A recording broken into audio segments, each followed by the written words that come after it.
ఇక మా తమ్ము చూపిస్తాము, మా సత్తా చూపిస్తాము. జూబ్లీహిల్స్లో దుమ్మే కనపడుతుంది, మా కారు కనపడలేదు. ఆకలి వస్తుంది కల్లా కారు కథ ఏడికొచ్చారు.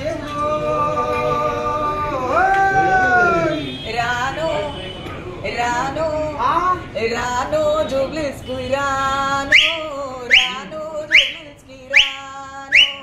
నా కారు పంచర్ అయ్యిందో, నా కారు పంచర్ అయ్యిందో.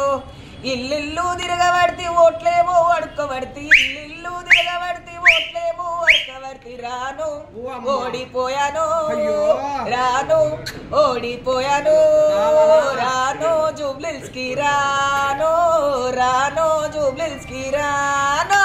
మరి ఇప్పుడు ఏడు పోయినమ్మా కేసీఆర్ గావుదార కొడుకు రాములు. ఇక ఏడిగో ఇంటాడు, పోయిండు ఊరు దాటిండు. ఏ ఫామ్ హౌస్ లో కూర్చోనున్నాడో, ఏ పోరితో ముచ్చట్లాడుతున్నాడో. ఏ ఫామ్ హౌస్ లో కూర్చున్నాడో, ఏ ముచ్చట్లాడుతున్నాడో. పోయిండు ఇంకా పోయిండు, మళ్ళా రాడు మళ్ళా రాడు రాడు ఇక వాడు రాడు రాడు ఇక వాడు రాడు. అందుకే ఫామ్ హౌస్ లో కూర్చొని తేక్లే తేక్లే తేక్లే అంటుండు. అయ్యో దేవుడా, ఎంత కాడికి వచ్చే కథ సన్నగుండా. రామా రామా రామా. ఇక బాయికాడ కనుకనేమి రావు రావు కేసి రావు వల వల వల వల వల వల వల పోస్తా ఉంటాడు. అయ్యా అయ్యా ఇక మరి కేసి రావయ్య వస్తే కొద్దిగంత ఏమన్నా ఆశ దొరుకును. ఏమో రావా దొరుకున ఆశ దొరకదు, అసలు అయితే ఆయన కూడా ఆశ వదులుకొని ఆయన అనుకున్నాడవా. జర ఓట్లుంటాయి అమ్మా, జర ఓట్లుంటాయి అమ్మా. నీకు 2000 ఇస్తా, 3000 ఇస్తా, టీఆర్ఎస్ కు ఓటేయమ్మా. అమ్మా అమ్మా మాకు ఓటేయమ్మా, అమ్మా అమ్మా మాకు ఓటేయమ్మా అని బీఆర్ఎస్ వాళ్ళు ఇట్లా అడుక్కున్నా కూడా ఓట్లు వేయలేదు. సరిగమలు రానిదే, సంగీతం రాదు, సహృదయత లేనిదే, సాహిత్యం అవ్వదు, సంస్కారం లేనిదే, జనమ గొడుగు పట్టదు, న్యాయ తత్పరత లేనిదే నాయకత్వం వహించదు. చదివినంత మాత్రాన చిత్త సంస్కారం అవ్వదు, పదవి దొరికినంత మాత్రాన ప్రభావం కలగదు. గుండె మెత్తదనమే మనిషి గొప్పతనానికి గుర్తు. అంతేగా, అంతేనా? అంతే. మంచి మాట దేవుడు, మంచి మాట అంటే దేవుడు. దేవుడు సృష్టిని నడిపించేవాడు. ఏది మంచి ఏది చెడు ఆ భగవంతుడికి తెలుసు, ఇక్కడ ఉన్న ప్రజలకు తెలుసు. బోరబండ కావచ్చు, ఎర్రగడ్డ కావచ్చు, షేక్పేట్నాలా కావచ్చు, పైసలు పెట్టి మనుషులను కొంటాం కానీ వాళ్ళ మనస్సుని కొనలేము. ఆ మనస్సులో స్థానం సంపాదించుకున్నాడు మా నవీనన్న. కాబట్టి ఇవాళ మా నవీనన్న విజయకేతనమై ఎగురుతుండు అంతే.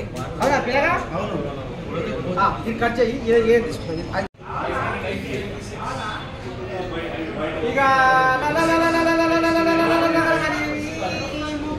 చంద్రముఖి ఇలా మరి ఏం పలుకులు వరకపోతుంది. చంద్రముఖి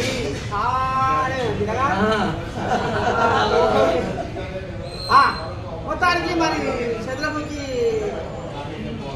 చంద్రముఖినే నా అంటే చెప్పుకుంది. చంద్రముఖి చెప్పు మనవరారా, ఇటు సంగతి ఏంటి, ఏం కథ, ఎట్లా నవీన్ యాదవ్ గెలుపు కారణం ఏమై ఉంటుంది అంటారు. ఎక్కడ సంగతి మరి ఆ కోటి ఏం కోడితే మాదే మాదే మాదే అని ఓ దిక్కేమో కదిలో పోయి సునీతమని ఏడవ పెట్టారు, ఇంకో దిక్కేమో రౌడీ రౌడీలని దుంపులాడింది.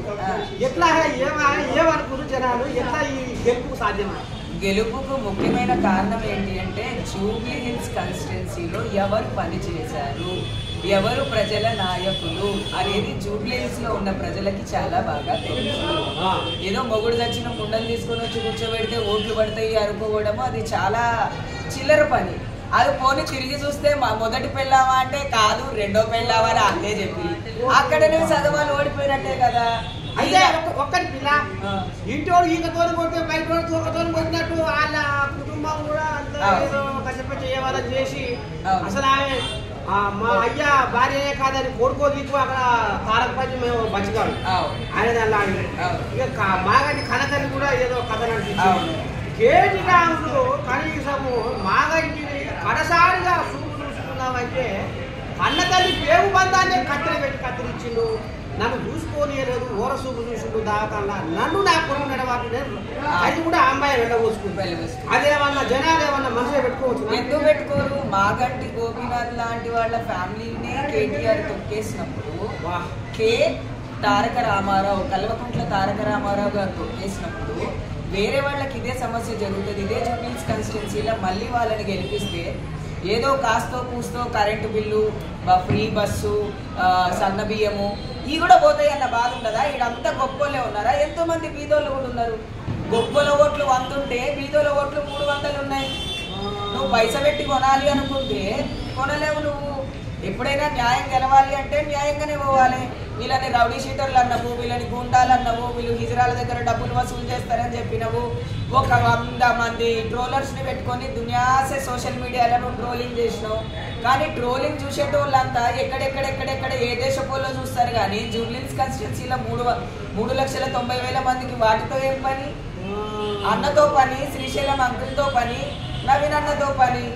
అసలు ఈరోజు ఎట్లుందంటే కుక్కగాడు షొప్పు దెబ్బ అన్నట్టు కనీసం ముసుకేసుకొని కూడా బయటకు వచ్చేటట్టు లేడు కదా మరి తారక రామారావు.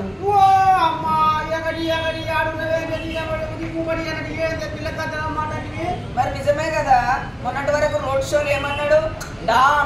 డుస్ అన్నాడు, దీపావళి అన్నాడు, దసరా అన్నాడు, బతుకమ్మ అన్నాడు, అన్ని అన్నాడు. ఇవాళ అన్నీ ఆయన బొంద మీద పోయినాయి. వచ్చింది మళ్ళా మంచిగా ఎట్లా నవీన్ ఏమైనా సేవ కార్యక్రమాలు ఏమైనా అక్కడికి వచ్చినాయా? 100% వచ్చినాయి. ఇప్పటి నుంచి కాదు, ఇప్పుడు టికెట్ ఇచ్చిన సేవ చేస్తాడు. 2014 నుంచి సేవ చేస్తూనే ఉన్నాడు. జూబ్లీహిల్స్ ప్రజలందరికీ తెలుసు. ఎవరో పక్కతో వాటికి బ్యాడ్ గా మాట్లాడుతుంది తప్ప నవీన్ యువకుడు, జనం మెచ్చిన నాయకుడు. కేసీఆర్ గారి తర్వాత మళ్ళా జనం ఎదిగే నాయకుడు అంటే మన నవీన్ యాదవ్. 100% ఖచ్చితంగా నవీన్ అన్ననే. మరి ఇన్ని ఎలక్షన్స్ వచ్చినాయి. మరి కేటీఆర్ ఏ రోజు రాంది ఇయాలనే జూబ్లీహిల్స్ పర్యటనకి ఎందుకు వచ్చిండు? మరి ఎందుకు మరి కేటీఆర్ వచ్చిండు, కేసీఆర్ ఎందుకు రాలేదు? మాట్లాడితే రేవంత్ రెడ్డి 6 షోలు చేసిండు, 7 షోలు చేసిండు. ప్రజానాయకుడు కాబట్టి ప్రజలకు ఆయన దగ్గర ఉండాలనుకొని ప్రజలకు ఇంకా న్యాయం చేయాలనే ఉద్దేశంతో మన రేవంత్ అన్న చీడ తిరిగిండు. మరి ఎందుకు కేటీఆర్ రాలేదు? రాళ్ళ దెబ్బలు పడితే అని రాలేదా? చెప్పు దెబ్బలు పడితే అని రాలేదా? చెప్పండి, మళ్ళా మీరే చెప్పండి.